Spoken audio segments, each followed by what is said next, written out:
오늘은 지난번에 우리가 그 양생주까지 했어요. 사실은 그 재물론에서 이 세상을 이해하는 것, 그리고 양생주에서는 이 생명의 결이 무엇인가라고 하는 것, 이걸 이해하라고 얘기하고 있잖아요. 근데 각자가 가지고 있는 생명의 결들이 있거든요. 우리가 그 생명의 결을 이해하지 못하고는 절대로 우리가 생명이라고 하는 것을 잘 지켜내는 이 방법을 얻을 수가 없다는 거예요. 그러니까 앞에까지는 사실 뭐가 제일 중요할 거예요, 여러분. 사실은 세상을 보고 나를 이해하는 지혜가 필요한, 그래서 굉장히 지성으로 이 분석을 하고 관찰을 해야 돼요. 그러니까 여러분하고 누가 여러분의 친구예요. 그럼 친구도 사실은 여러분한테 어떻게 해야 돼? 이해하기 이전에 관찰을 해야 돼요. 근데 어떤 관찰이 필요한 거죠? 그 친구의 결이 필요한 거예요. 그 친구는 뭘 좋아하고, 어떤 때 화가 나고, 어떤 지향이 있고, 어떤 습속이 있고, 기질은 어떻고 등등등. 그것과 나와의 이 만남을 통해서 거기서 우리가 어떤 시너지를 만드는 거지. 그거를 이해하지 않는 채로 여러분들이 친구를 사귄다는 건 쉽지가 않잖아요. 그냥 다 좋은 친구도 있을 수 있지만 그건 거의 불가능하거든요. 그래서 이 친구 사이에서도 사실은 그게 뭔가 합의 되려면 그걸 이해하는 과정에서 어떤 합의가 나오는 거잖아요. 근데 그건 그 친구한테만 나오는 것도 아니고 나한테서만 나오는 것도 아니라고 분명히 말씀드렸어요. 함께 하면서 그 조건들 속에서 내가 지금 필요한 게, 이 친구와 내가 지금 필요한 게 무엇이고, 이 친구와 내가 함께 하려면 어떤 것이 지금 필요하다라고 하는 것은 함께 만들어내는 거라는 거예요. 이게 그래서 굉장히 지성적인 이 통찰이 필요하다. 그리고 남해근 선생님이 그걸 최고의 지혜가 필요하다라고 표현하셨어요. 최고의 지혜. 이거는 생명의 근원을 이해하는 지혜라는 거죠.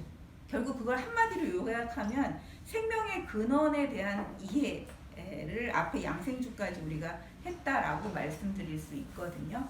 그래서 그 새 나오잖아요. 새는 세장에서 살면 부자연스러워요. 그러다 세장에서 갇혀 있으면 금방 죽잖아요. 새의 결은 세장에서 살 수 없는 게 새의 결이에요, 여러분. 그죠? 새는 그냥 자유롭게 날아다니면서 자기가 곤충 잡아먹고 싶으면 곤충 잡아먹고, 물 한 모금 먹고 싶으면 물 한 모금 먹어요. 나무 몇 가지로 새둥지를 만들어서 사는 것, 그것이 새한테는 가장 좋은 거거든요. 그런 결을 읽는다면 우리는 뭐가 필요해요? 숲을 많이 만들어주면 돼요, 새에게. 그렇지 않나요? 그리고 가뭄에 물을 대줄 수 있는 그 정도를 하는 게 새에게 가장 좋은 그 생명을 지켜주는 거지. 잡아다가 내가 되게 맛있는 걸 많이 줬어, 여러분들. 뭐 있잖아요, 무슨 그런 거 뭐야, 막 뭐지? 뭐 고기를 막 주고 뭐 여러 가지 많은 뭐 무슨 뭐 있잖아요, 무슨 유기농 뭘 줘. 그런다고 새가 잘 살지 않는다는 거예요. 새는 자기 마음껏 숲에서 날아다녀야 가장 자유롭고 가장 행복해요. 그러니까 그걸 우리가 터득하는 게 제일 중요하다. 그 다음에 이제 그렇게까지 이제 우리가 생명의 근원에 대해서 이해했다면 이제 진짜로 본격적으로 우리 새 속에 사는 사람들은 어떻게 해야 인간 노릇을 제대로 하면서 살 수 있는가. 사실 인간세라고 하는 건 인간 세상에서 어떻게 우리가 처세하느냐의 문제이기도 하지만 여러분 어떤 걸까요? 우리가 어떻게 인간 노릇을 하느냐. 남해근 선생님의 표현대로 한다면 인간 세상에서 이 입세하는 거잖아요. 우리가 세속으로 들어왔어요. 거기서 인간 노릇 하는 거. 거기서 이제 아내하고 그 공자가 등장을 하는 거예요. 사실 아내하고 공자가 등장하는 건 의미가 굉장히 있어요. 왜 그럴까요? 육아 자체가 입세의 학문이에요, 여러분. 세간의 학문인 거예요, 여러분. 우리가 그 육아는 사실 우리한테 갈등을 안 줘. 왜 그럴까요, 여러분? 저는 공자님의 말씀을 들으면 굉장히 좀 편안해지는 게, 뭐 어디 떠나라고 안 하시잖아요. 그죠? 자유로워지라고 말씀 안 하셨어요. 왜냐하면 그냥 너의 사심을 극복하고 살면 돼. 너의 사심, 욕심, 그건 뭐냐면 다른 타자와의 이 관계를 통해서 너무 너를 주장할 때, 그건 사심이거든요, 여러분. 나만을 주장하는 것. 그걸 극복하면 우리는 이 입세적으로 되게 잘 살 수 있다라고 공자님은 말씀하시고 있어요, 여러분. 그리고 사실은 그런 인간다움을 추구하는 것이 그 공자의 철학이기도 하기 때문에 그 육아는 굉장히 뭔가요, 우리한테 이 입세관적으로 살려고 하는 사람들한테는 굉장히 좋은 도덕 윤리다라고 말씀드릴 수 있어요. 그래서 이 부분에서 장자가 의도하는 바가 딱 있는 거죠. 입세적인 학문, 입세적인 철학을 얘기했던 공자와 아내를 딱 등장시켜서 자, 아내가 뭐 이 남해근 선생님에 의하면 위나라의 이 왕인데 미리 영공일 거라고 얘기하고 있어요. 이 위나라 영공은 사실은 그렇게 좋은 왕은 아니에요. 그래서 여기서도 이 나라 왕이 근데 혈기방장해요. 젊어요. 그죠? 이 젊은 사람들은 충동이 있고 용기가 있는데 뭐가 없다고 얘기했어요? 지혜와 경험은 없다. 지금 왕도 지혜와 경험이 없기 때문에 어떻게 해요? 지 멋대로 해요. 그래서 사람들이 많이 다쳐요. 자기가 하고 싶은 것을 사실 마음대로 한다는 건 전행을 한다는 얘기예요. 여기에는 뭐에 대한 게 전혀 고려가 없는 거죠. 백성의 삶의 결에 대해서는 전혀 고려가 없는 상황. 오로지 자기만 있는 상황이에요. 지금 아내가 아니라 이 그 위나라 이 왕이라고 하는 이 존재는 자기만 있어요. 진짜 용기와 충동만 있는 존재. 그래서 백성들이 막 그 늪이 다 타버리는 그런 지경에서 백성들도 죽어나가는 이때. 자, 아내가 젊은 아내로 나옵니다. 여기서도. 사실 뭐 요절을 했으니까 젊죠. 아내가. 이 젊은 아내도 어떨까요, 여러분? 용기 100배 하겠죠. 그리고 굉장히 의지가 있겠죠, 여러분. 그리고 또 누구한테 배웠어요? 천하무적 공자한테 배웠어요. 자, 이제 공자가 사실은 어지러운 나라에서 그 어지러운 나라를 우리가 바로 잡는 것, 그것이 공자의 사실은 그 가르침이기도 해요. 그 가르침을 실현할 때가 됐습니다. 선생님의 그 가르침을 저는 이제 기꺼이 위나라에 가서 그 왕을 만나서 그 왕을 변화시키고 싶습니다. 그래서 여기서는 왕의 스승이 되고자 저는 떠나겠습니다 라고 말을 했을 때 공자는 어떻게 했어요, 여러분? 말렸어요. 왜 그랬을까요, 여러분? 자, 우리 뭐든 할 수 있을 것 같고 나 아니면 안 될 것 같은 마음이 우리는 일어나잖아요. 그죠? 여러분들도 뭔가 난세에 그런 생각 들죠. 뭔가 이런 데가 혼란할 때 내가 하면 다 될 것 같은 느낌. 아닌가요? 가끔씩 우리가 그럴 때 있잖아요. 내가 하면 다 잘 될 것 같은 느낌. 근데 하나도 안 되죠. 왜? 경험이 없으니까. 그리고 지혜가 없기 때문에. 그래서 뭔가 지혜와 이런 어떤 경험들이 누적돼서 그걸 이제 발휘하면 되는데 그게 전혀 없는 이 젊은 아내가 진짜 그 의욕만 앞서서 지금 막 떠나려고 할 때 공자는 지금 자꾸 이 그 제자한테 그렇게 섣불리 떠났다가는 어떻게 돼요, 여러분? 그냥 목숨을 잃는다. 근데 저는 그냥 개죽음이다 이렇게 얘기하고 싶어요. 이건 뭐 꽃도 피워보지 못하고 너는 죽임을 당할 수 있다예요. 그러니까 얘가 아무리 옳은 거로 지금 무장을 하고 있잖아요. 그죠? 근데 그 옳음으로 무장해서 내가 이 왕을 가르치고 변화시키겠다는 그 마음 안에 진짜 뭐가 있는지를 보라고 공자가 지금 이렇게 질문을 끝까지 밀고 나가고 있거든요. 그게 뭐예요? 네 도덕심을 자랑하고 싶은 마음은 아닌가? 여러분, 네가 도덕으로 무장되어 있어. 내가 늘 인간의 옳음에 대해서 가르쳐줬어. 정인군자가 되라고 말을 해줬어. 그 인을 베푸는 인간이 되라고 말해줬는데 그 배움을 옳다고 생각하고 그 옳음으로 무장했는데 나는 그래서 이 옳음으로 무장된 자야라고 하는 이 자랑. 그래서 왕은 너는 틀렸어. 우리는 이미 상정하고 가는 거예요, 여러분. 이 왕은 그 포악해요, 여러분. 그리고 아주 전행을 하는 진짜 막 나가는 사람이에요. 그러니까 뭐 한쪽에는 이 사람은 옳지 않은 사람이라고 하는 전제 선입견. 이걸 우리는 세우고 떠난단 말이에요. 그럼 이거는 뭐예요, 여러분? 이 마음은 나는 왕에게 나의 옳음을 보여서 내 이름을 날리고 싶어. 그리고 이건 또 자기가 가지고 있는 이 지식을 어떻게 해요? 이 지식으로 이 왕을 누르고 싶은 마음. 아, 너는 나보다 지식이 너무 얕아. 나는 너를 이길 수 있어. 라고 하는 이 마음. 그래서 이 그 명예심과 경쟁심이라고 표현했어요. 도덕은 명예심 때문에 사실은 이게 넘쳐 흐르고 잘못 가고, 그 다음에 지식도 경쟁심 때문에 어떻게 해요? 빗나가게 되어 있다. 우리가 지식이라고 하는 것을 남을 이기기 위해서, 남을 누르고 내가 1등이 되기 위해서 이렇게 사용하게 되는 건 이기기 위한 마음이라는 거예요. 도덕도 마찬가지. 명예심을 위해서 사용한다는 건 시기질투심을 불러일으키는 거고, 내가 그런 마음을 또 갖고 있다는 거예요. 과연 그런가 안 그런가. 여러분 뭔가 일을 시작할 때 이걸 따지라는 얘기를 지금 하고 있거든요. 여러분이 정말로 이런 마음이 요만큼도 없는가? 여러분 진짜 없는가? 저는 이게 전부인 것 같아요. 이런 마음이 여러분 우리의 생각을 어떻게 흐트러 놓는 거예요. 그래서 너의 뜻이 전이란가 이걸 따져보라고 얘기했잖아요. 너의 뜻이 전이란가. 그래서 지금 너는 너를 구제하지도 못하면서 어떻게 남을 구제한다고 하지? 너를 구제한다는 건 결국 뭘까요, 여러분? 이 도덕 혹은 이런 지식, 이런 거를 명예로 사용하지 않고 그리고 경쟁하는 데 사용하지 않는 그 빈마음이에요.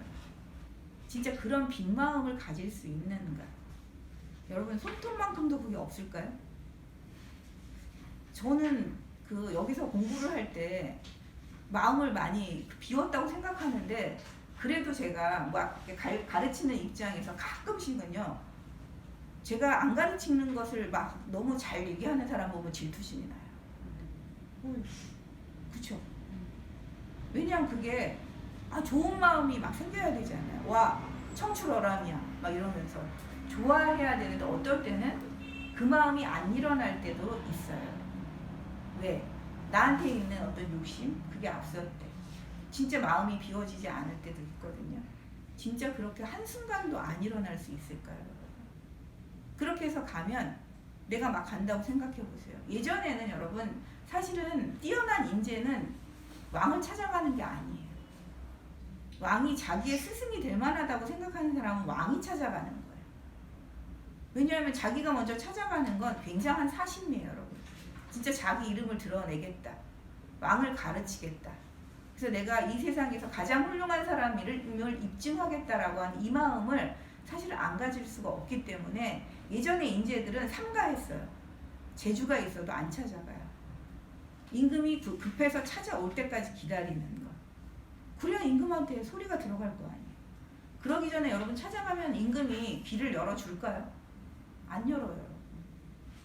그리고 더군다나 스승인대하고 지금 사도를 앞세우면서 자기가 되게 고명하다고 생각하는 사람이 앞장서서 간다면, 왕은 얘기를 그 어떤 방식으로 해도, 뭐 여기서 말했잖아요. 아는 곧고 밖은 둥글게 해서 사람들한테 맞추는 말로 하겠습니다.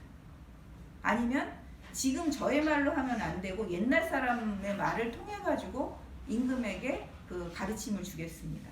가능한가요? 이건 다 그 왕을 풍자하는 거고, 가르친다는 걸 왕도 다 알아차려요. 그리고 왕 주변에 총신도 있고 간신도 있는데, 이 선생님이 계속 간신 얘기 많이 나왔죠. 왜 그럴까요, 여러분? 간신이 너무너무 청수하대요. 이 외모부터 시작해가지고 여러분 뛰어나다는 거예요, 여러분. 그리고 말도 너무 잘하고 총명하기 짝이 없다는 거예요. 이 총명한 사람들이 왕의 마음을 사로잡아요. 여러분 이 총명한 사람들이 교활하긴 하지만 왜 자꾸 제 남학원 선생님이 왕과 간신의 얘기를 하는가라고 생각하면, 왕은 정말 너무나 마음을 내서 해야 할 일이 많잖아요, 여러분. 아무리 나쁜 왕도 너무 외롭거든요. 그래서 외로워서 자기를 이해해주는 어떤 사람이 필요해요. 그래서 간신이 달리 생기는 게 아니에요, 여러분. 왕의 그런 마음을 잘 파고들면 그 사람은 왕에게 총애하는 신하가 되지만 자기 멋대로 왕을 주무르잖아요. 자기가 싫은 사람은 쏙쏙거려서 내치잖아요. 그럼 이러면서 간신이 되는 거예요. 이건 왕의 마음을 너무 잘 꿰뚫은 사람이 간신이 된다. 그래서 총명하면서 여러분 우리가 어때요, 여러분? 그렇게 교활하지 않기는 어렵다고 얘기했어요. 성실하면서 또 어둡지 않기도 어렵대요. 이게 그러니까 총명하면서 성실하기가 참 쉽지는 않은, 그거는 성인만이 할 수 있다라고 얘기를 했잖아요. 근데 그런 것처럼 왕은 지금 그런 간신들을 또 주변에 포진하고 있는 매우 똑똑한 왕의 마음을 확 사로잡는. 근데 어디를 뚫고 지금 아내가 들어갈 수가 있어요? 자기 자신이 지금 이미 자기 욕망이 안에 가득 차 있는데 아무리 도덕으로 무장되어 있어도 이 도덕심이 너무 지나쳐서 이 명예심과 욕망으로 가득 차 있는데 자기 구제도 아직 못한 상태예요. 이게 자기 구제를 못했다고 표현하는 거예요. 자기는 어디서 멈춰야 되는가를 아는 자여야 되거든요. 여러분. 정말 자유로운 자여야 돼요. 진짜 해탈한 자여야만 이런 나쁜 왕도 만날 수 있는 거예요. 그러니까 나쁘다는 전제를 가지고 나쁜 왕을 만나서는 절대 왕을 깨우칠 수 없다. 우리가 깨우친다는 건 뭐예요, 여러분? 왕이 스스로 자기 변화를 자기가 주도해야 되거든요. 그래서 왕이 스스로 깨우칠 수 있도록 하는 가르침을 아내가 주려면 그런 선입견이 전혀 없는 상태에서 가야 돼요. 그리고 자기가 똑똑하다는 자기 무장조차도 없는 상태로 가야지만 왕을 사실은 변화시킬까 말까 하다는 얘기를 지금 이 중리는 하고 있는 거예요. 공자님. 그래서 이 공자는 그래서 너를 먼저 구제해라 해서 선존어기라고 표현했어요. 먼저 자기를 보존시켜야 돼요. 자기 자신을 우리가 보존시킬 수 있어야 돼요. 그래야 그리고 나서야 나중에 남을 보존시킬 수 있어요. 우리가 이런 거잖아요. 내가 자본주의적인 어떤 욕망으로 가득한데 딴 사람한테 이 자본주의적인 삶의 방식에서 벗어나서 얘기한다고 벗어날 수 있을까요? 우리의 진보가 지금 그런 거잖아요. 저는 지금 진보도 싫고 보수도 싫거든요, 여러분. 저한테 어떤 색깔을 가졌다고 말씀하지 마세요. 괜히 저기 잘못 얘기하면. 그런데 진보는 자기 스스로가 사실 어때요? 욕심이 없어야 되는 거 맞잖아요. 그러니까 그러니까 우리가 너무 치우친 어떤 빈부격차가 너무 심하면 안 돼요. 그건 분명하죠. 빈부격차가 심하지는 않아야 되는 이런 그 평등한 사회를 만들어야 되는데 내가 욕망이 가득해서 난 여전히 더 잘 살고 싶은 마음이 안에 가득해요.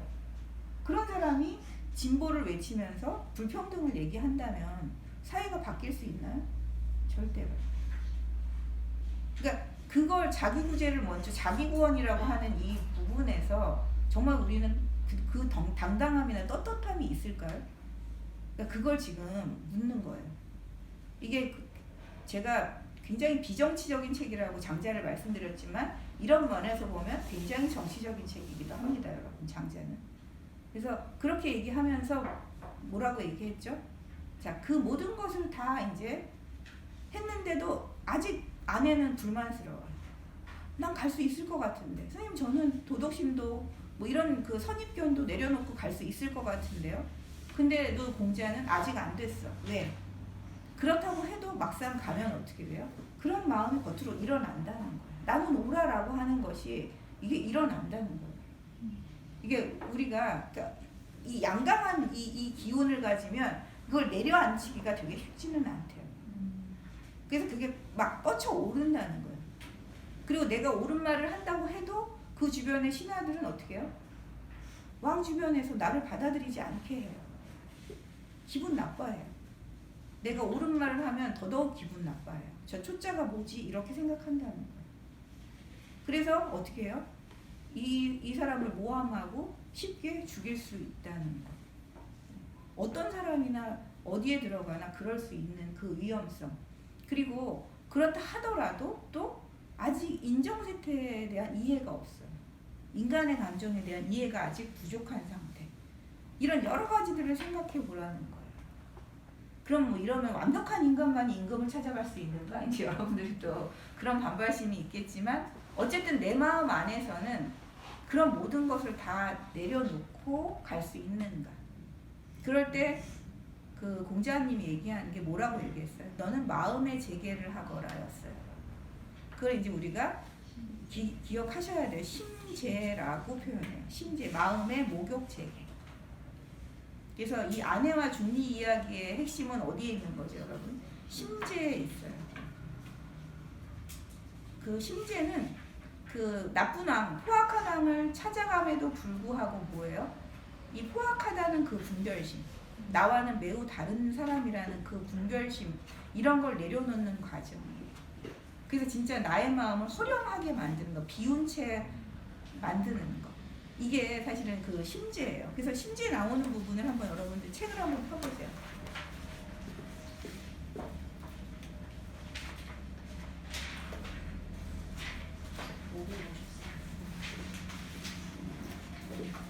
그래서 아까 참 그 얘기 되게 재밌는 말 있잖아요. 그 553인데 513에 보면 너가 그 사람 마음도 잘 이해하지 못하면서 막 가가지고 인의 도덕 그 규범으로 막 매뉴얼 가져가서 막 폭로해 잘못을.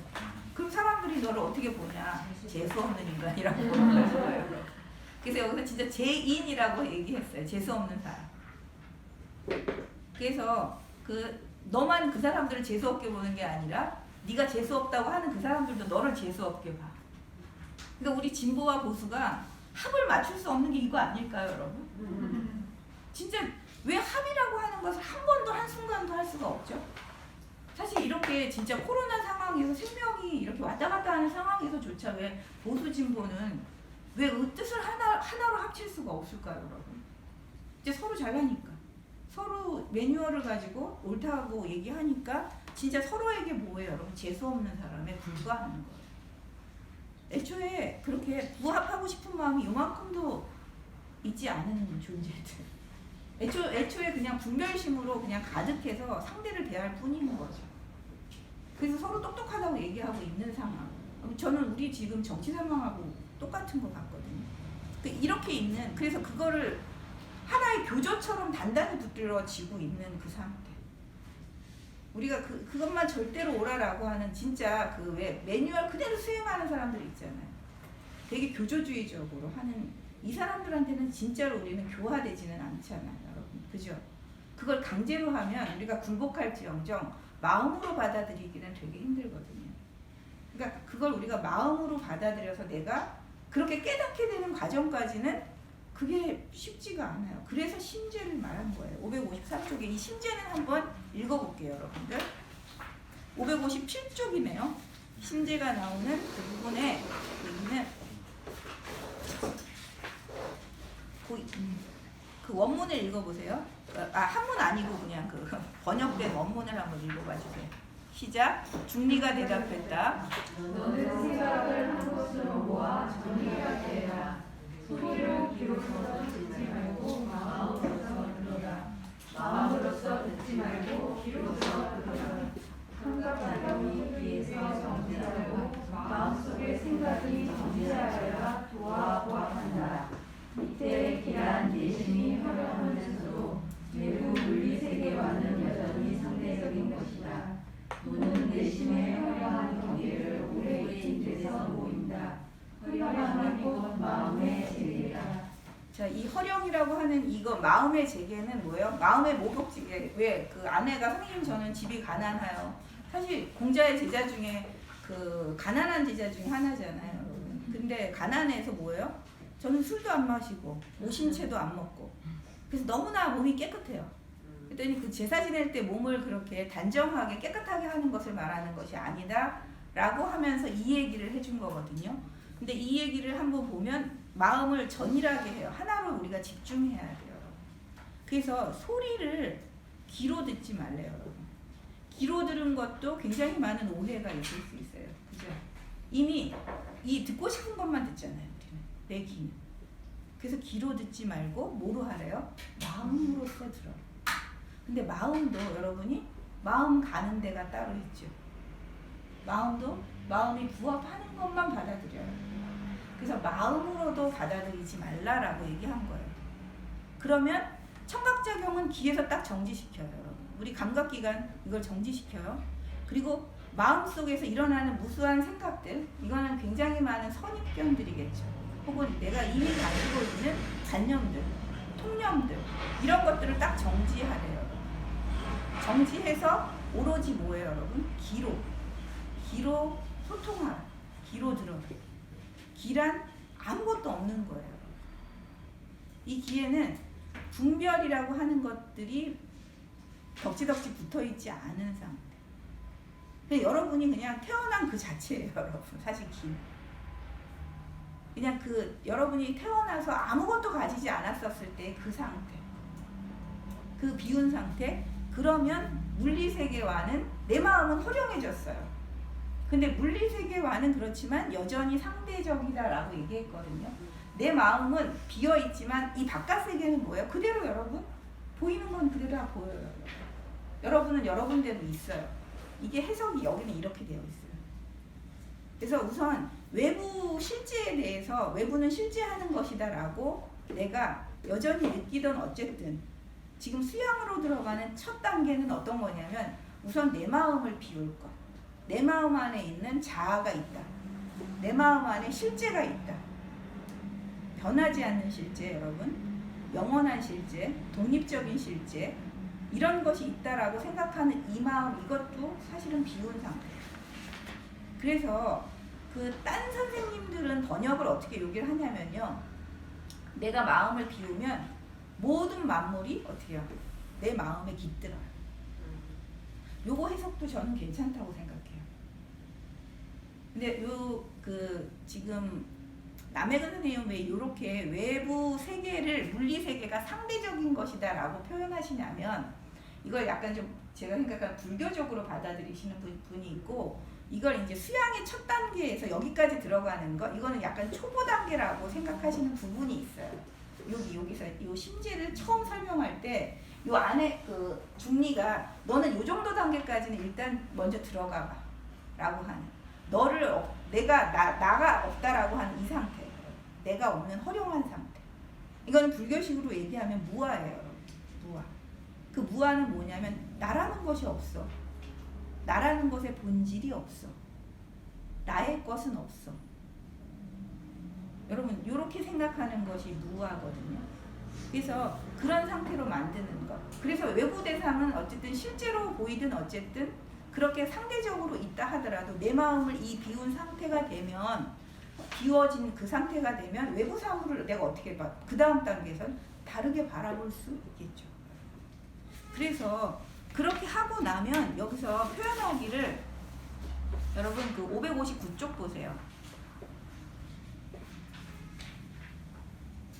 그 중간에 이때 기란 내심이 허령하면서도 외부 물리세계와는 여전히 상대적인 것이다. 이때 호흡하는 사이는 공명합니다. 호흡이 없는 것이나 다름없고 심신안팎이 온통 허령합니다. 자, 허이 대물자야 무엇을 대물이라 할까요? 외부의 사물과는 아직 상대적인 것입니다. 라고 얘기해서 그 유식은 오직 알만 있다. 알만 있는 그 상태를 유식이라고 얘기하거든요. 그래서 의식만 면에서는 그 청정해져서 공해진 것처럼 보였는데 그 여러분의 의식 천지의 공일 뿐 외부는 공이 없습니다라고 하는 알뜻모를 뜻한 말을 썼어요. 지금 선생님들한테. 그래서 지난번에 그 2조였나요? 2조 선생님 중에 그 공이 도하고 어떻게 차이가 있느냐고 물어보셨다고 해서 저한테 말씀을 하셨거든요. 그러면 공하다는 게 뭐냐? 이건 불교에서는 우리가 공성이라고 얘기를 해요. 여러분. 공하다. 자, 이거는 여러분 이 현상계를 표현하는 거예요.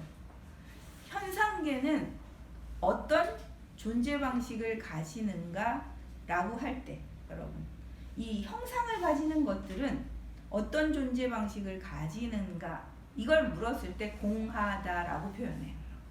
그러면 그건 무슨 말이에요? 우린 눈에 보이는 실체가 있잖아요. 다 눈에 보이는 실체가 있죠. 나라는 실체도 분명히 있잖아요. 그죠? 없는 건 아니죠. 근데 이 나라고 하는 이 실체, 이 형상의 궁극적인 본성은 뭐냐라고 할 때 그건 공이야라고 표현하는 거예요. 이건 불교식이에요. 그게 뭐냐면 자, 아까 말한 객관적인 그리고 내재하는 실제 이것은 없다예요.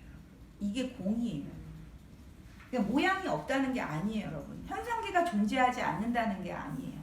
존재하되 여러분 그 존재를 영원히 변하지 않게 하는 어떤 실제 여러분 그건 내재하는 실제예요. 그리고 독립적이고 굉장히 객관적입니다. 그런 실제는 없다. 그러니 나는 여러분이 내가 죽어도 뭐는 남는다고 생각해요? 뭔가 자아는 남지 않나? 나라고 하는 것이 이렇게 영원히 가는 거 아닌가? 이렇게 생각할 수 있잖아요. 근데 그것도 없는 거예요. 그 어떤 사건이나 어떤 사물들은 그래서 어떤 원인들이나 조건들에 의해서 발생하고 사라진다. 이게 뭐예요, 여러분? 불교에서 연기잖아요. 그죠? 그 연기가 바로 뭐예요? 공이에요. 공. 그 연기가 바로 공이에요. 어떤 조건이나 어떤 여러분 원인들이 없으면 어떻게 돼요? 그 실체화된 그것은 사라지고 없잖아요. 그죠? 그게 또 어떤 조건이 생기면 또 어떤 실체가 생겨요. 여러분. 근데 그것은 영원하지 않다는 거예요. 아셨죠? 이게 바로 공이에요. 그럼 여러분 제가 그렇게 목 놓아서 얘기했던 도하고 이게 같은 건가요? 장자의 도는 만물의 근원입니다. 여러분. 만물의 근원. 그리고 만물이 사실은 나오고 사라지는 이치이기도 해요. 도라고 하는 게 만물이 생겨나고 사라지는 이치예요. 근원에서 나와서 근원으로 돌아가는 이치라고 하는 것이 바로 도예요. 그래서 사실 이 도에도 없음이라는 사유를 할 수가 있어요. 여러분. 이것도 보면 뭔가 우리가 만들어 놓은 개념이 없잖아요. 그죠? 그 절대이분법이라는 게 있을 수가 없잖아요. 그죠? 그런 어떤 경계가 없는 상태? 이걸 우리는 도라고 표현하는데 이건 불교에서 말하는 존재 방식. 이게 어떠한가?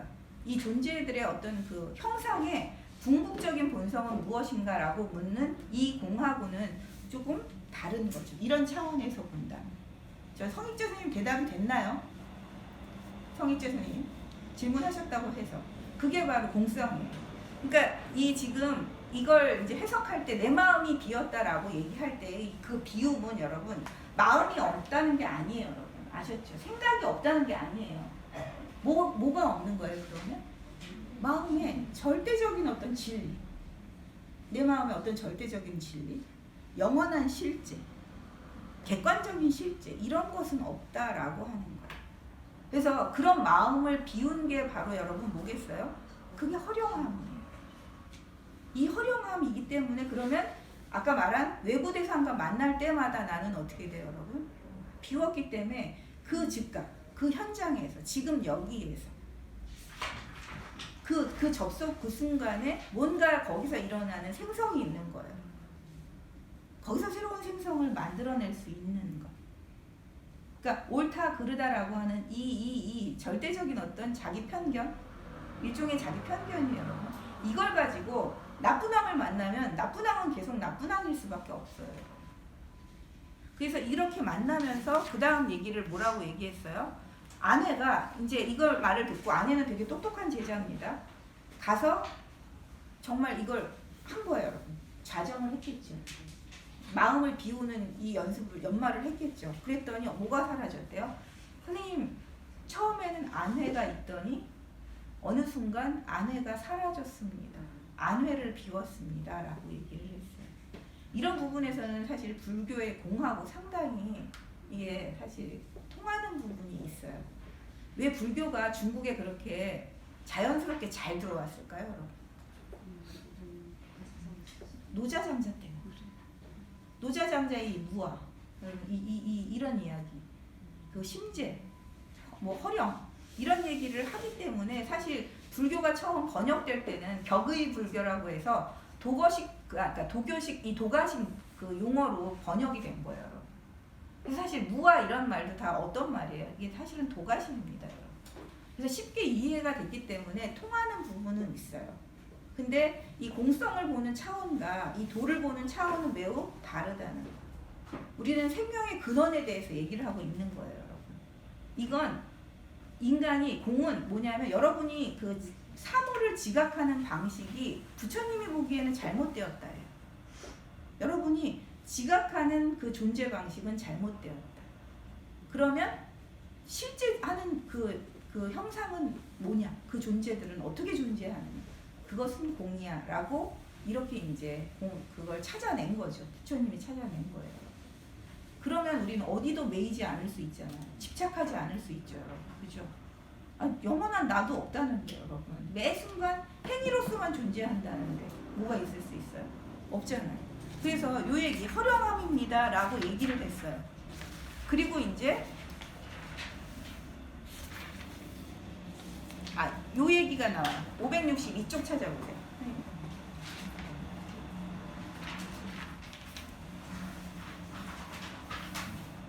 자, 여기를 한번 같이 읽어볼까요? 시작. 여자가 대답했다. 되었다. 내 신이 내가 네게 일러주겠다. 너의 공부는 그 만화의 울타리 안에 이제 겨우 들어가 볼 수 있게 된 정도이니 마음이 일체의 노경계에 영합하여 흘러가거나 들어오면 공명하여 움직이거나 들어오지 않으면 그치는 일들이 없게 하라. 네, 이제 겨우 그냥 나를 비운 상태예요. 내 마음을 비워놨어. 근데 외부에서 뭐가 툭툭툭 여러분한테 쳐. 그럼 그때마다 뭐가 돼? 반응하게 돼. 그래서 뭔가 마음이 흔들려요. 거기서 감정이 일어나고 뭔가 거기서 욕망이 막 이렇게 일어나게 있다고 얘기하는 게 망화를 했지만 이 망화 상태에서도 외부에 무엇인가가 들어와서 자꾸 욕망이 우리가 일렁거리는, 여기서는 마음의 파도라고 해서 식랑이라고 표현을 하셨더라고요. 되게 멋지게.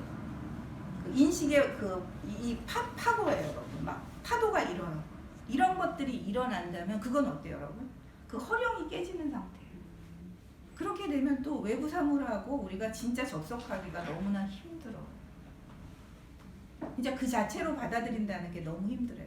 그래서 그 생명의 결을 우리는 나쁜 왕도 느껴야 돼요. 간신들이 그 사람을 간파하듯이 우리도 왕을 간파해야 돼요.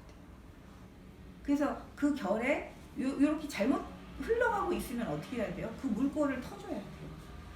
왜 뒤에 보면 여러분이 대종사편이었나요? 우리가 홍수가 막 어마어마한 홍수가 터졌어.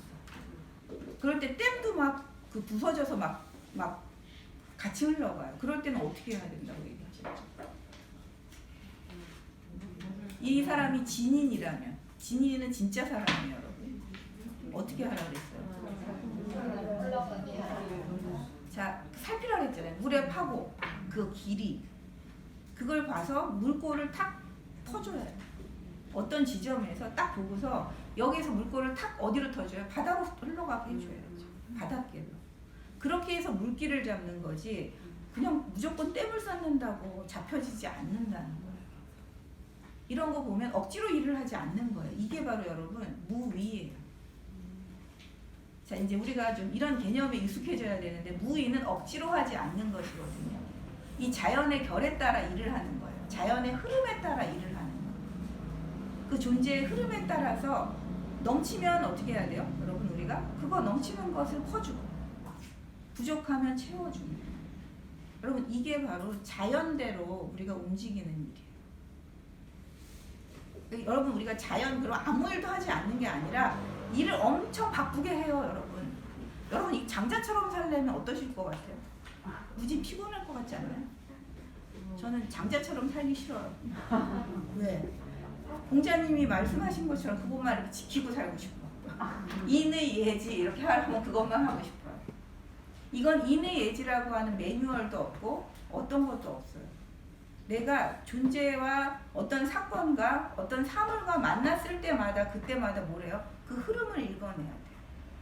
그래서 민감하게 흐름을 온몸으로 감지를 해서 어떤 흐름으로 가는 게 좋겠구나 하고 그걸 살살살살 틀어주는 거예요. 그러니까 이 왕도 여러분 외롭다. 여러분. 자기 나쁜 짓을 굳이 안 하고 싶은데 너무 외로워. 그러면 그 마음을 살살살살 긁어줘서 어떻게 해요? 이 회로를 바꿀 수 있게 틀어주게 할 수 있는 그런 방법을 쓰라는 거예요. 그래서 우리는 아랫사람이 되면 맨날 뭐라는데요, 여러분? 윗사람 욕망한다 그러잖아요. 윗사람은 늘 나쁜 사람이야. 근데 나는 뭐예요? 윗사람한테 인정을 못 받아. 그래서 억울해. 이것만 얘기하지 말고 우리는 한 번이라도 윗사람에 대한 이해를 했는가? 윗사람은 어떤 마음을 가지고 있지? 이런 거 우리가 읽어낼 필요가 있다는 거예요. 이건 아첨이나 이런 거하고 굉장히 다른 거예요. 매우 당당한 관찰과 이해예요. 그랬을 때 거기서 진짜 바꿔야 할 지점, 틀어야 할 지점, 이런 것들을 우리가 만들어내는 거예요. 근데 이 부분도 좀 다른 부분은 해석이 다르게 하시는 분들도 있어요. 여기서 입증명하고 불입증지라고 표현했거든요, 여러분. 우리가 그 울타리에 들어가면 뭔가 이렇게 여러분 한계를 짓지 말래요. 그래서 어떤 한계를 짓지 말고, 자, 그 사람이 들으면 말을 해요. 울어요. 아내가 가서, 여기서는 아직 아내가 안 만난 상태인데 네가 만약에 진짜 심재를 하고 나서 그래도 왕을 만나야겠다, 왕을 바꿔야겠다 생각하면 가라. 공자님이 이제 그렇게 얘기하는 거거든요. 떠나라. 그래서 왕을 만났다면 왕이 네 얘기를 들으면 울고 말을 듣지 않으면 멈춰라. 요 흐름에 따르라는 거예요. 그 귀로 열려야지 왕도 스스로 이렇게 깨우치지. 안 듣고 깨우칠 수는 없어요. 그걸 하라라고 하는 것이 바로 이 우리가 입세의 도리예요. 인간 세상에서 여러분이 어떻게 일을 할 것인가 하는 거. 이거는 뭐 여러분이 회사에 들어가서 아니 사업을 하더라도 이런 마음을 가지고 해야 된다는 거예요. 무조건 일을 하니까 이걸 딱딱딱 돈 얼마 주고 시간은 얼마여서 어떻게 일을 해야 돼. 너는 이거에 부당했으니까 부당하다고 너한테 이제 호소하거나 고발하고 이런 방식으로 한다고 해서 나쁜 것이 바뀌지 않는다는 거예요. 왕의 진짜 마음을 바꾼다는 건 여러분, 이게 왕이 마음을 바꾸면 뭘 바꿀까요? 여러분? 제도가 바뀌고 시스템도 바뀌겠죠. 여러분. 백성을 대하는 여러 가지 시스템이나 태도가 바뀔 거 아니에요. 그리고 스스로의 삶이 바뀔 거 아니에요. 그러니까 여기는 중요한 건 아내 자신이 바뀌는 것, 그 다음에 왕 자신이 바뀌는 거예요. 왕 자신이 바뀌고 나면 그 다음에 뭐가 바뀌어요? 백성들과의 관계가 바뀌겠죠. 그렇지 않나요? 시스템을 펼치는 이 방식도 바뀌겠죠. 그래서 법이 있어도 법을 쓰지 않을 거 아니에요. 백성들이 지금 뭐가 부족한가, 이걸 읽어내는 능력, 그걸 채우면 돼요. 자, 백성들은 지금 너무 헐벗어요. 그럼 어떻게 해야 돼요? 창구문 열어주면 돼요. 왕은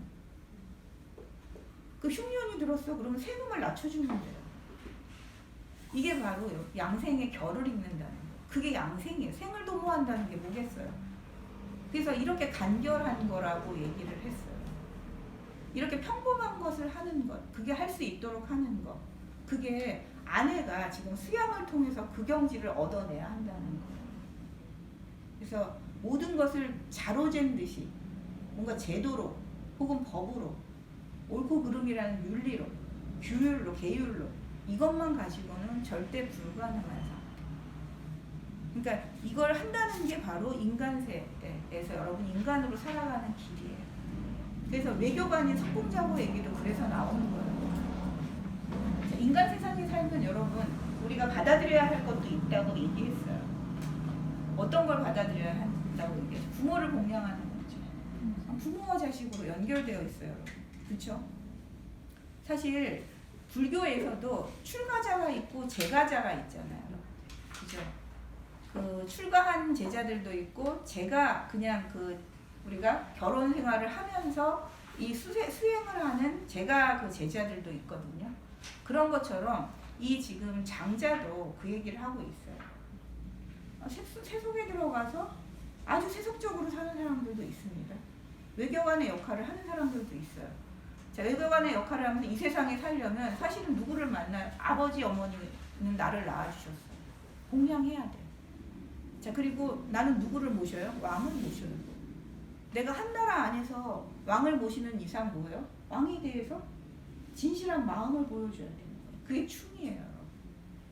내 마음을 다하는 것, 그것이 바로 여러분 충이라고 해가지고 가운데 마음이잖아요.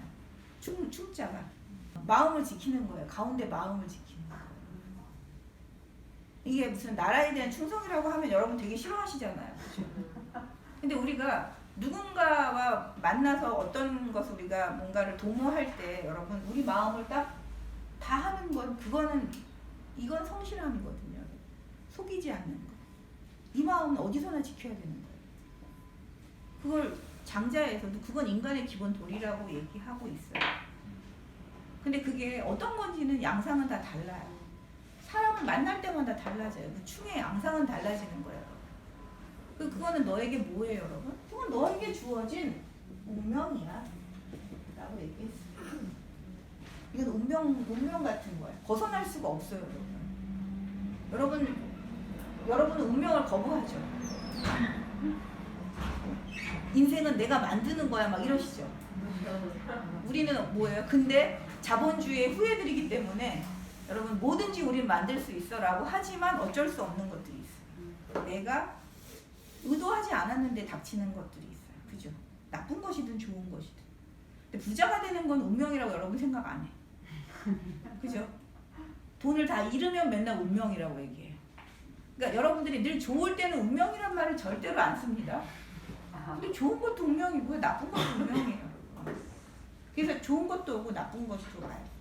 그래서 이 석공자고 외교관에게는 사실은 지금 제 나라로 가는 건 이 사람한테는 뭐예요? 운명이에요. 그래서 뭔가 여기서 꼼수를 쓰면 안 돼요. 재주를 부리지 말라 그랬어요. 그리고 이 재주를 다 부리고 나면 성공하면 또 어떻게 돼? 쾌락에 빠져. 보통 그렇죠 우리가. 그런 일 하지 말라고 얘기했어요. 어쩔 수 없음을 알고 어떻게 해야 돼요? 자, 그때는 여러분 죽든 살든 그거를 우리가 거기에 매달리면 안 돼요. 자, 여러분이 이제 이건 나한테 주어진 운명이야. 이건 내가 피할 수 없어라고 할 때는 여러분은 어떻게 생각해야 돼요? 성공하든 실패하든 그걸 생각하면 안 돼요. 죽든 살든 그것조차 생각하면 안 되는 거예요. 그런 게 비우는 거예요. 결과를 생각하지 않는 거. 어떤 의도, 목적도 없이 가는 거. 그거는 성공하겠다는 의도 이런 것도 없이 가는 거예요. 꼭 살아나야 돼. 살아나서 임금한테 인정받아야지. 이런 거를 하기 시작하면 뭐를 하게 돼? 재주를 부리게 돼. 그래서 교묘한 말을 쓰고 편벽된 말을 쓰기 시작해요. 교묘한 말과 편벽된 말을 써서 양쪽에 다 분노를 일으키거나 양쪽을 다 좋게 만들고. 근데 이건 다 뭐야? 자기를 속이고 남을 속이고 그런 결과를 낳게 되는 일이라고 얘기했어요. 되게 단순합니다. 근데 우리 이런 간단한 심플한 거를 우리가 잊고 살잖아요. 그 어떤 것도 덧붙이지 않는 게 이런 걸 텐데 우리는 무언가 잘 되게 하려고 혹은 저쪽 나라보다 우리가 잘 되게 하기 위해서 무언가 내가 공을 세워야 되니까 공을 세운다는 마음이 더 앞서가요. 근데 지금 급한 사안에 대해서 임금의 말을 나는 그대로 전하겠다. 전해서 거기에서 오는 반응을 또 그대로 난 전하겠다. 외교관은 그런 거잖아요. 그 오고 가는 속에서 거기서 이제 조율이 필요하면 조율을 하는 거죠. 그죠? 근데 우리가 이런 마음을 갖기가 쉽지가 않아서 너는 있는 그대로 전하라. 그리고 그 나머지 문제는 뭐예요? 운명이에요. 거기서 닥치는 그 다음 문제는 또 그 다음에 해결할 일이에요. 그러니까 근데 미리 생각하기 때문에 여러분 음양이 막 교차해서 여기서 음양이 교차하는 게 내 마음이 널뛰는 거예요. 두려움, 막 기쁨 이런 게 왔다 갔다 하는 거. 근데 여기서는 바깥에 시샘을 받는 것 이런 것도 음양이라고 얘기를 하거든요. 그래서 이 남과 나 사이에 음양이 막 교차하게 되는 것. 근데 여기에도 흔들리면 안 돼요. 그래서 그 어떤 것에도 큰 일을 할 때는 흔들리지 말고 그냥 가라. 부득이하다고 생각하고 가는 것. 여러분. 그래서 오늘은 사실 대종사까지 보니까 어떤 말이 제일 많이 나오냐면요. 이 두 말이에요, 여러분.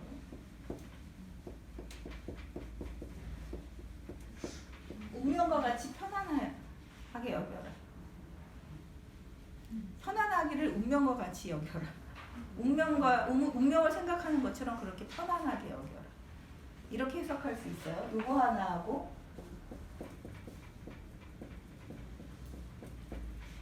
부득이에요, 여러분. 부득이라고 하는 이 말이에요.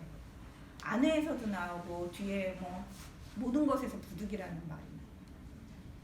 그러니까 이거는 이 부득이라는 말은 두 가지 뜻이 있을 수 있다고 그 남해근 선생님은 얘기하셨는데 첫째는 공자처럼 안 되는 줄 알면서 하는 거예요, 여러분.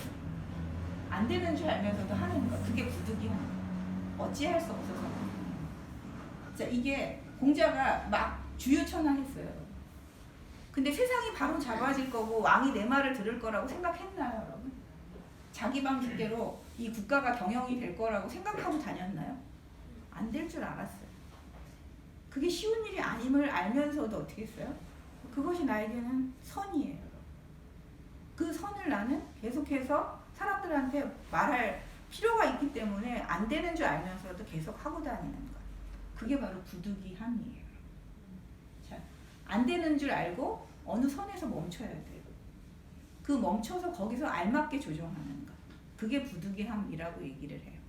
근데 저는 또 제 해석은 그래요, 여러분. 세 번째 해석이에요. 부득이. 어찌할 수 없는 상태에서 하는 것이에요. 이거 어찌할 수 없다는 건 이제 나설 수밖에 없는 상태가 있어요. 먼저 막 앞장서서 이끄는 게 아니에요, 여러분. 자, 왕이든 영도자든 막 자기가 앞장서서 뭘 이끌면 안 돼요, 여러분. 어떻게? 가는 대로 뒤에서 어떻게 해야 돼요? 이제는 이걸 해야 될 때구나.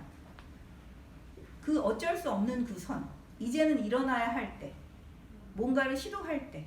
그럴 때 하는 것, 이것이 바로 부득이에요. 아셨죠? 여러분들이 맨날 부득이 많이 쓰잖아요. 어떨 때? 부득이 결석하겠습니다. 여러분들이 제일 많이 쓰는 말 부득이하게 결석하겠습니다. 부득이하여 지각합니다. 이런 표현이 부득이에요, 여러분. 근데 여기서는 이 부득이는 사실은 그렇게 세 가지로 쓸 수 있어요, 여러분들. 그래서 그 어떤 것이든 그 일의 사태를 보면서 내가 먼저 꼭 나설 필요도 없고 앞장서서 막 인위적으로 억지로 끌어갈 필요가 없어요. 사세를 보면서 그 흐름을 읽어내고 그 흐름에 따라서 이건 흐름의 뒤에 있는 거예요, 여러분. 흐름을 선도하지 않아요, 여러분. 이 흐름의 뒤에 서서 그 흐름을 이렇게 제대로 흘러가게 만드는 상태. 그것이 바로 부득이에요. 그래서 진짜 그거는 때에 가장 알맞게 행위하는 거. 그때에 딱 알맞게 행위하는 거. 그래서 이 부득이라는 말이 이렇게 많이 쓰나 봐요. 그래서 장자에서 여러분들이 이 부득이하다는 것을 이해하는 게 굉장히 중요할 것 같아요. 어떤 일을. 그래서 진짜 인간으로서 우리가 처세를 할 때 이 부득이하게 처세할 것. 진짜 어쩔 수 없을 때 뭔가를 시도하는 것. 억지로 하지 않는 것. 이게 자연의 흐름을 따르는 방식. 그게 이제 이 부득이함이라고 하는 이 말에 있는 거죠. 자, 그 다음에 이제 여러분들도 이제 잘 아실 테니까 이 외교대사의 고통은 넘어가고 안압도 그렇죠. 안압도 지난번에 살짝 얘기 드렸을 거예요. 우리가 호랑이라고 하는 이 존재 살기가 있어요. 야수성이 있는데 그 야수성을 우리는 읽어내야 돼요. 그래서 이 야수성의 흐름을 이렇게 돌려줘야 돼요. 그죠? 그래서 죽이지 않게 해줘야 되잖아요. 일단 말을 너무 사랑하는 사람도 말을 너무 평소에 사랑했는데 어때요? 모기가 안 졌어. 파리가 안 졌어. 근데 말도 야수성을 가지고 있어요. 그 습벽이라고 하는 것은 그 버리기가 쉽지가 않대요. 근데 너무 사랑하는 마음이 어떻게 돼요?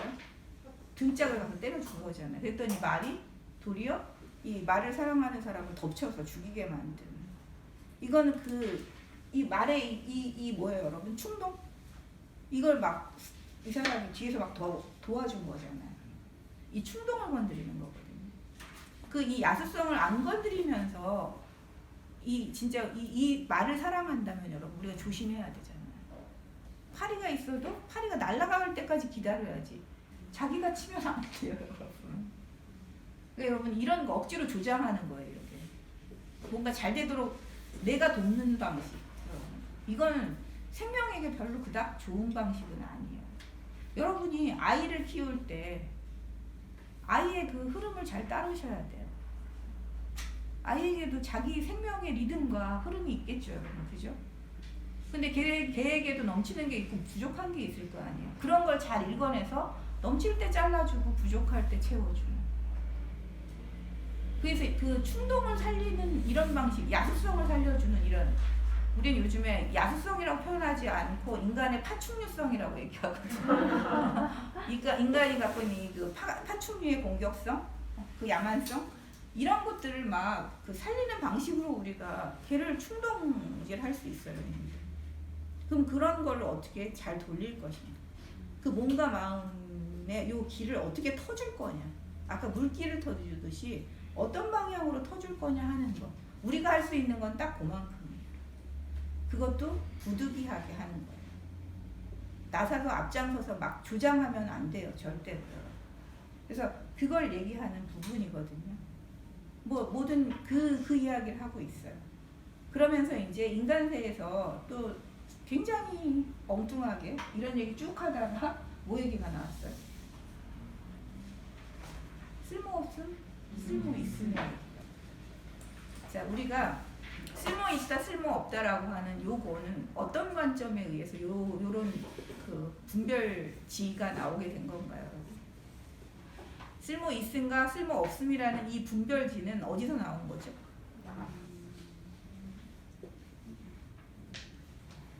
너무나 인간적인 관점에서 인간들의 어떤 그 삶의 관점에서 오로지 인간만의 삶의 관점이에요.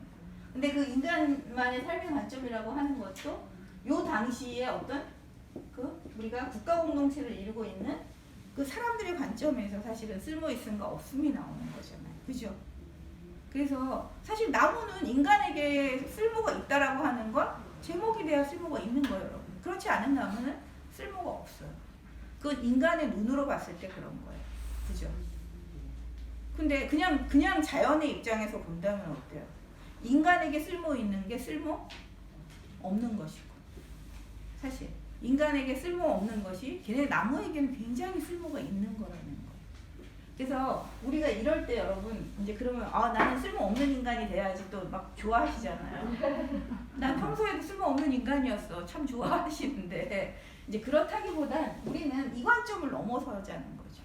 이 인간적인 관점 안에서의 쓸모 있음, 쓸모 없음이라고 하는 이 이분법을 뛰어넘는 거예요. 그러니까 거기서의 쓸모 이와 쓸모 없음에서 나를 여러분 뭔가를 하게 하는 그 힘은 이게 아니라는 거죠. 여러분의 자연의 결에 따라 여러분이 할 수 있는 일을 하는 거예요. 정말 여러분이 하고 싶은 일을 하는 것이에요. 물론 그 하고 싶은 일은 절대 뭐예요, 여러분? 우리가 말하는 선악 이분법 어디에도 빠지지 않는 일이겠죠, 여러분. 그죠? 그 생명을 지키는 그 일, 그걸 하는 것이 사실은 이 쓸모없다, 쓸모있다의 요 관념을 넘어서는 일이 아닐까 싶거든요.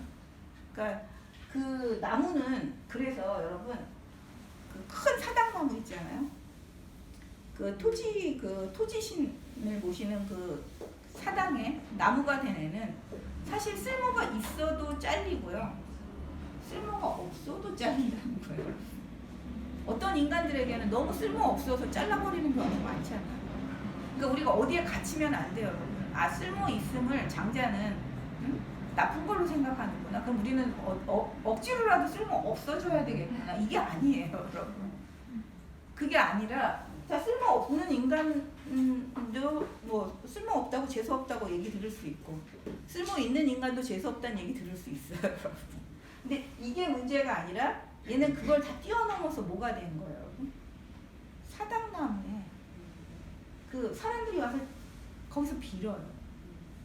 그 나무가 주는 어떤 다른 기운을 만들어낸 거예요. 그죠? 그냥 단순한 쓸모없음이 아니에요. 제목감이 안 되는 쓸모없음이 아니라 이 나무는 그 사당나무 근처에서 다른 기운을 바라면서 거기서 버티고 있는 거예요. 그래서 어떻게 됐어요? 베어지지 않고 지금 천수를 누리고 있어요. 이 나무가. 천수를 누리고 있어요. 그럼 여러분들도 생각해 보셔야 되겠죠. 그럼 이건 뭘까요, 여러분? 자, 우리가 생각하면 인간 삶에서는 어떤 사람은 뭘 얻으면 반드시 또 잃는 게 있죠, 여러분한테. 그렇지 않을까요? 자, 쓸모 있는 나무는 쓸모가 있기 때문에 잃는 게 있었잖아요. 그죠? 빨리 베어졌어요. 아니, 과실. 이런 뭔가 쓸모가 너무 많아서 일찍 베어졌잖아요.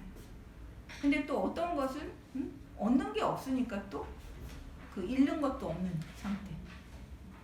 크게 얻는 게 없으면 잃는 것도 없는 상태가 되기도 하거든요. 그러니까 얻고 잃음이라고 하는 게 상당히 여러분 우리한테는 누구한테나 그런 게 있는 거예요.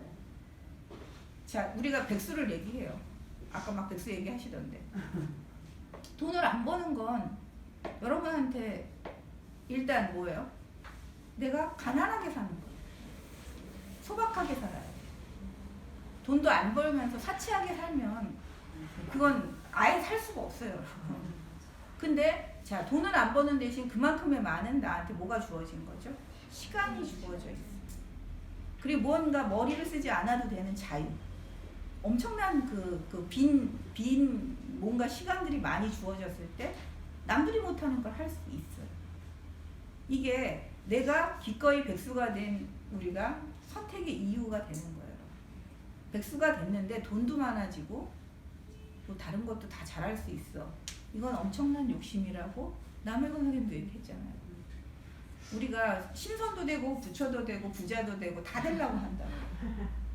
그런 건 없대요. 존재에 있을 수 없어요. 아예 없어요. 그렇지 않나요? 그러니까 이 쓸모없음과 쓸모있음도 그런 관점에서 바라보셔야 돼요.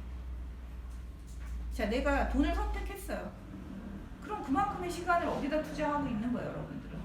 돈에 투자하는 거예요. 그 돈에 투자하는 만큼 다른 자유는 사실은 없어요. 그죠? 여러분이 선택한 그만큼의 잃는 것이 또 있는 거예요. 그래서 돈을 너무 좋아하다 보니까 뭐예요, 여러분? 잠도 잃어. 잠자는 시간까지 해서 다 돈 버는데 다 투자를 해요. 그래서 거기서 뭐가 생겨요? 병이 생겨요. 그래서 보통 왜 부자들이 이제 쓸만하니까 죽는다고 그러잖아요. 그 말 많이 하죠. 우리 주변에 노인네들 많이 보잖아요. 돈 잔뜩 쌓아놓고 이제 좀 쓸만하신가 했더니 그 돈 못 쓰고 돌아가셔. 남도 안 주고 자식도 안 주고 막 꽁꽁 이렇게 막 쌓고 계시다. 그런 분들 되게 많아요, 여러분. 그러니까 그거는 자기 선택의 문제예요. 얻으면 잃은 게 있고 잃으면 또 얻는 게 있다. 사실 이걸 얘기하고 있는 게 아닐까요? 그러니까 여러분, 내가 뭘 해야 되는가? 세상의 쓸모에 딱 맞춰서 여러분을 거기서 맞춰서 살려고 하면 거기서 잃는 거를 감수해야 되는 거예요. 내가 그게 좋다면. 근데 난 그게 싫어. 그렇다면 세상에 쓸모없다고 말하는, 사람들이 나한테 쓸모없다고 얘기하는 그 방식이 나한테는 좋은 삶이에요.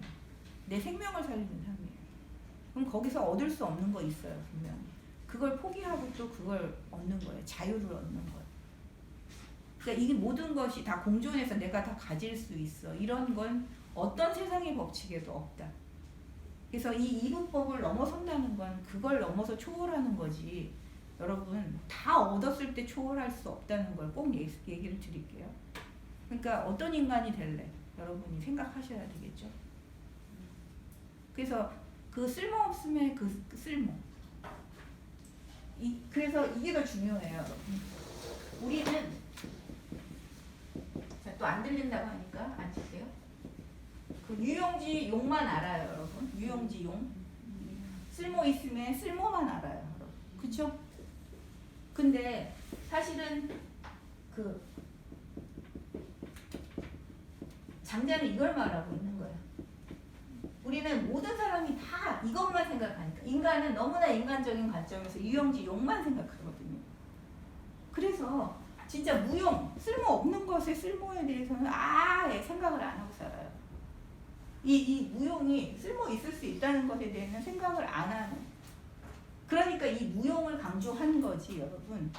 무용이 또 절대로 좋은 어떤 실제다, 어떤 진리다, 이렇게 얘기하고 있는 게 아니라는 걸 말씀을 드릴게요. 또 여기에 또 갇혀가지고 또 여러분들이 또 막 고민하실 거예요.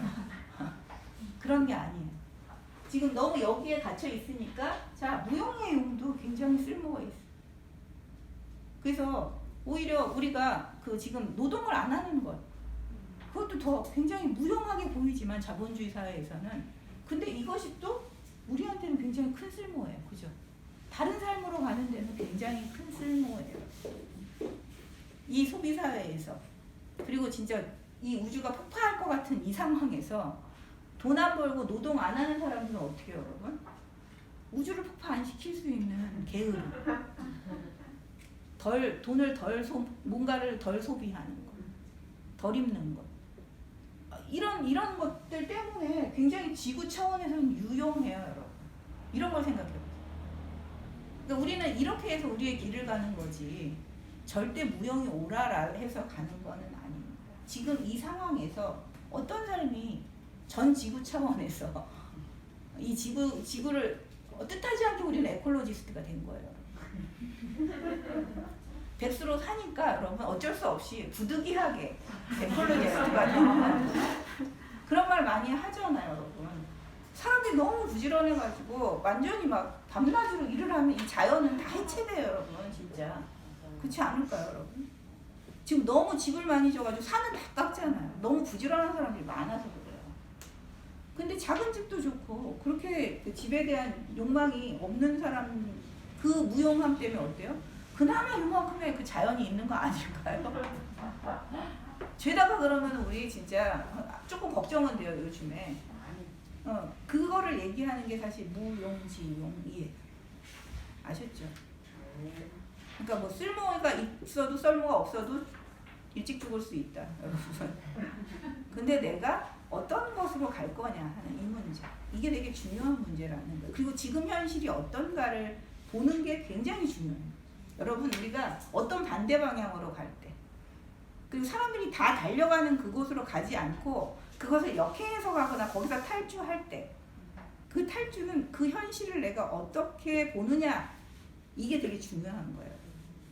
이 현실이 나한테 너무 괴로워, 이럴 때 우리는 역행하고 탈주하는 거지, 현실이 뭐 내 삶을 도모해주고 생명을 막 살려주는 그런 현실에서 우리 탈주할 필요가 없잖아. 그렇지 않나요? 그러니까 나를 너무 고통스럽게 해. 왜 이렇게 나를 우울증에 빠지게 하지? 왜 나는 약 안 먹으면 살 수 없게 하지?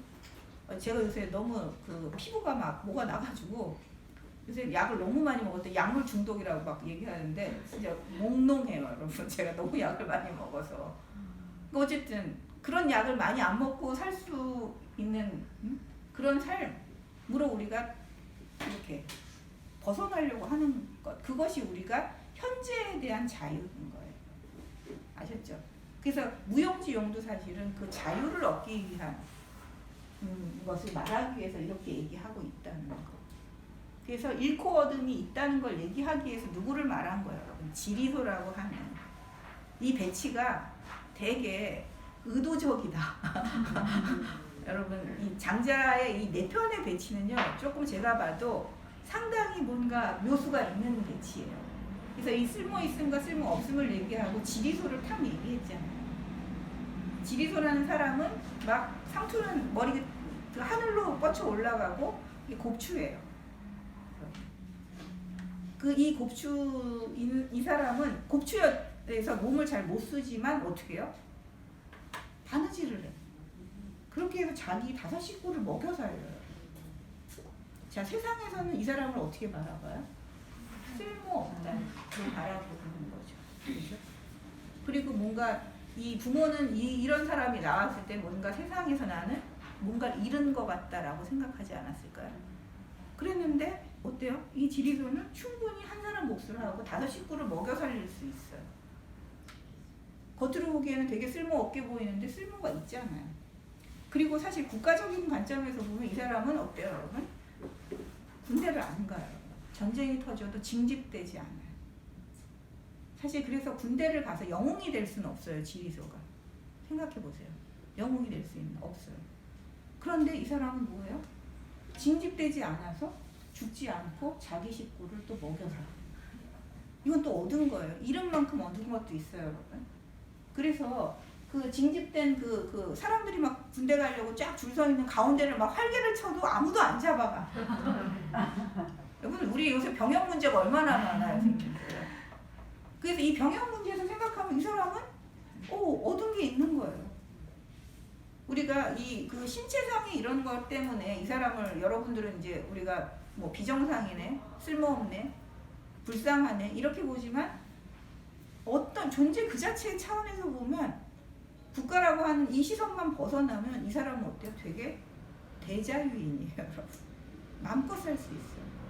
그리고 아프기 때문에 나라에서 뭐가 나와요? 곡물이 나오고 그 다음에 땔감이 나와요. 그래서 남들이 전쟁 가서 죽을 때, 가족을 못 돌볼 때 이 사람은 가족을 돌보면서 살 수 있다.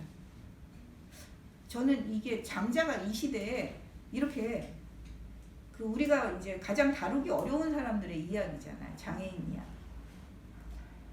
그 이제 요 뒤에 덕충부로 이렇게 해서 넘어가는데 덕충부에서는 죄다 누구를 얘기해요? 사실은 이렇게 몸이 우리가 보기엔 몸이 불편하다고 하는, 우리는 지금 이 사람들을 뭐 정상에 대해서 비정상이다라고 표현하는 그런 사람들을 아주 대거 등장시켰어요. 여러분 어떤 책에서도 이런 걸 보신 적 있으세요? 없어요. 저는 그래서 장자가 굉장히 진짜 대단하다는 생각을 한 게 덕충부를 보면서예요. 이거에 대해서 뭔가 애들러는 거 하나도 없잖아요, 여러분. 아, 장애인 너희들 불쌍해, 연민? 이런 거 없어요, 여러분. 그 연민이라고 하는 것은 우리가 모든 사람을 약자로 만들기 위해서 그렇게 연민을 우리가 보내는 거라면서요. 니체에 의하면.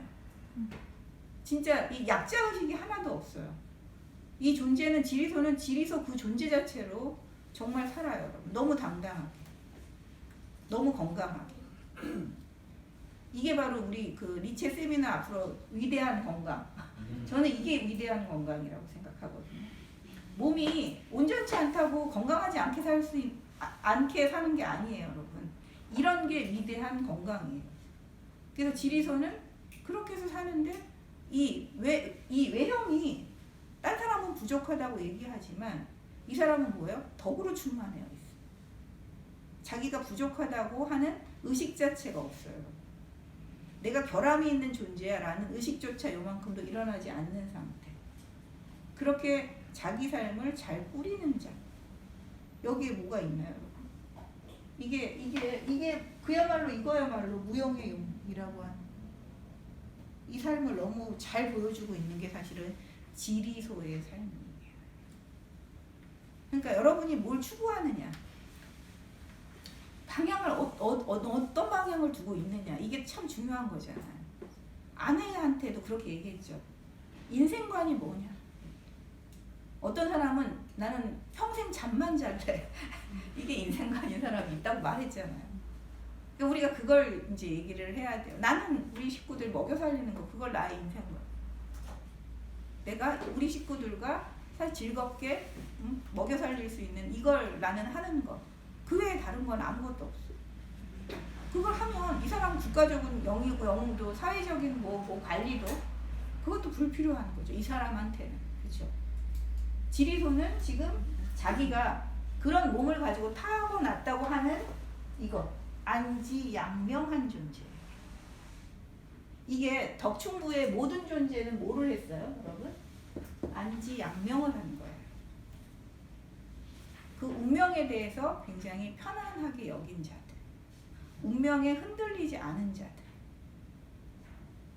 자, 덕충부를 넘어가기 전에 사실 운명은 여러분 뭐가 없다? 거기에는 잘잘못이 없다. 만물은 원래 하나예요. 그냥 우연에 의해서 이렇게 만들어졌어요. 누가 의도해서 그렇게 만든 게 아니에요. 신이 그렇게 만들었다면 뭔가 의도하는 게 있겠죠. 그 존재에게 뭘 하라고 신이 그렇게 내려준 거겠지만 여기 이 자연에서는 그런 게 하나도 없어요. 근데 우리 여기서 좀 생각해야 될 건 남해근 선생님은 이런 거를 업력이라고 표현하세요. 주제한 게 없다. 아무 주제자도 없다. 이건 자연도 아니다 그랬는데 장자는 사실 이건 자연이에요, 여러분. 근데 이걸 조금 이 자연인데 거기다 이 윤리적인 부분을 얘기를 하신 거예요. 이 업력은 사실은 자기가 그 의지를 내서 행동한 그것대로 우리가 이제 과보를 받는 거예요. 그 업이 계속 남는 거예요. 그 업이 남는 거예요.